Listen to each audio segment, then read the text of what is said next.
Hi friends, വീട്ടിൽ തന്നെ തയ്യാറാക്കാൻ പറ്റുന്ന കുട്ടികൾക്ക് കൊടുക്കാൻ പറ്റിയൊരു ഹെൽത്തി ന്യൂട്രീഷൻ പൗഡർ മേക്കിങ്ങിൻ്റെ വീഡിയോ കണ്ടാലോ. ഇതിനായിട്ട് നമുക്ക് കുറച്ച് നട്ട്സ് ആവശ്യമുണ്ട്. അപ്പോൾ നട്ട്സ് എന്നൊക്കെ കേൾക്കുമ്പോൾ ഒത്തിരി പൈസ ആവുമല്ലോ എന്ന് വിചാരിക്കേണ്ട. നമുക്കെല്ലാതും കുറച്ച് കുറച്ച്, അതായത് ഒരു 50 ഗ്രാമോ 100 ഗ്രാമോ ആയിട്ടെല്ലാം പർച്ചേസ് ചെയ്യേണ്ട ആവശ്യമുള്ളൂ. അതാകുമ്പോൾ ഒരു വലിയ എമൗണ്ടിലേക്ക് പോവില്ല. ബദാം, കാഷ്യൂനട്ട്, വാൾനട്ട്, പിസ്ത, പീനട്ട്, മക്കാന എന്ന് പറയുമ്പോൾ നമ്മുടെ താമരയുടെ വിത്ത്, ഇതെല്ലാം കൂടെ കുറച്ച് കുറച്ച് എടുക്കുക. ഒരു 50 ഗ്രാമോ 100 ഗ്രാമോ ആയിട്ട് എടുത്തിട്ട് ഓരോന്നും സെപ്പറേറ്റ് ആയിട്ട് പാനിൽ ചൂടാക്കുക. ഒരുമിച്ചിട്ട് ചൂടാക്കാൻ പാടില്ല. അതുപോലെ തന്നെ ഇത് ചൂടാറിയതിന് ശേഷം സെപ്പറേറ്റ് ആയിട്ട് തന്നെ മിക്സിയിൽ പൊടിച്ചെടുക്കാൻ ശ്രമിക്കുക. ഒരുമിച്ചിട്ട് പൊടിച്ചാൽ ചില നട്ട്സ് നന്നായി പൊടിയും, ചിലത് കുറച്ച് പൊടിയുള്ളൂ. അതുകൊണ്ട് തന്നെ സെപ്പറേറ്റ് ആയിട്ട് പൊടിച്ചെടുക്കുക. ഈ പൊടിച്ചെടുത്ത് കഴിഞ്ഞതിന് ശേഷം ഈ എല്ലാ പൊടികളും കൂടെ മിക്സ് ചെയ്യുക. മിക്സ് ചെയ്ത് കഴിഞ്ഞിട്ട് നമുക്കതിലേക്ക് കുറച്ച് കൊക്കോ പൗഡറും കൂടെ ആഡ് ചെയ്ത് കൊടുക്കാം. കൊക്കോ പൗഡർ ആഡ് ചെയ്തത് ഒരു ഫ്ലേവറിനും കൂടെ വേണ്ടിയിട്ടാണ്. പിന്നെ ഒരു ബൂസ്റ്റിൻ്റെ ഒക്കെ ഒരു കളർ കിട്ടും.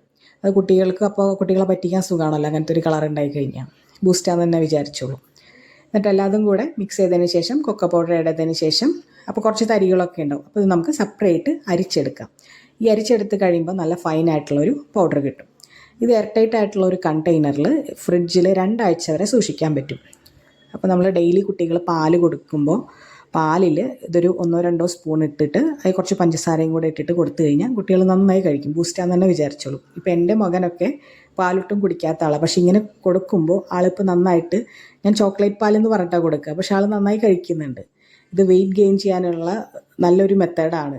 എനിക്ക് എൻ്റെ അനുഭവമാണ് ഞാൻ പറയുന്നത്. പിന്നെ ആൾക്ക് ഭയങ്കര ഇഷ്ടമാണ്, നല്ല ടേസ്റ്റ് ഉണ്ടെന്നൊക്കെ പറയാറുണ്ട് കഴിക്കുമ്പോൾ.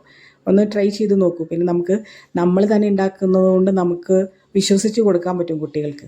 പിന്നെ 2 ആഴ്ചയിൽ കൂടുതൽ ഇത് വെക്കാണ്ടിരിക്കാൻ ശ്രമിക്കുക. 2 ആഴ്ചയ്ക്കകത്ത് തന്നെ കുട്ടികൾക്ക് ഇത് കൊടുത്തു തീർക്കുക. അതുകൊണ്ടാണ് വളരെ കുറച്ച് എമൗണ്ട് എടുത്ത് ചെയ്യാൻ പറയുന്നത്. ഒന്ന് ട്രൈ ചെയ്ത് നോക്കൂ എല്ലാവരും. എനിക്ക് വളരെ സക്സസ്ഫുൾ ആയിട്ടുള്ളൊരു സംഭവമായിരുന്നു. എല്ലാവരും ട്രൈ ചെയ്ത് നോക്കൂ. താങ്ക്